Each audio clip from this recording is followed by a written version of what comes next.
Bugun foydali maslahatlardan biri bo'lgan oshqovoq haqida ma'lumot bermoqchiman. Oshqovoq ba'zi bir shevalarda ko'di deb ham ataladi. Oshqovoq nafaqat mazali, balki inson salomatligi uchun nihoyatda foydali mahsulotlardan biridir. Uning tarkibi vitamin va minerallarga juda boy bo'lib, tabiiy dorixona deb ham ataladi.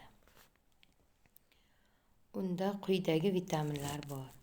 A vitamin, beta-karotin.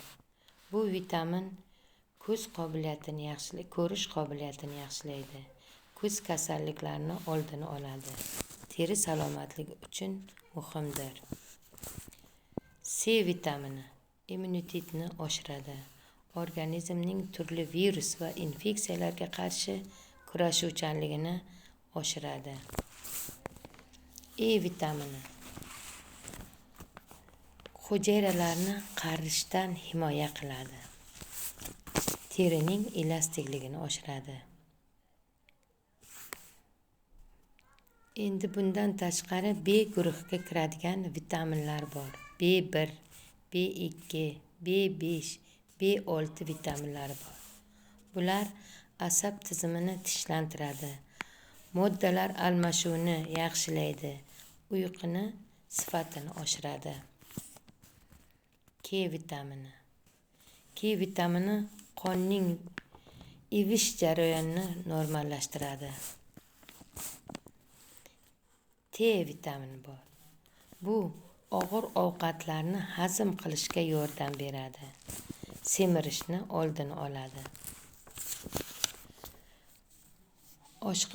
Oshqovoqni biz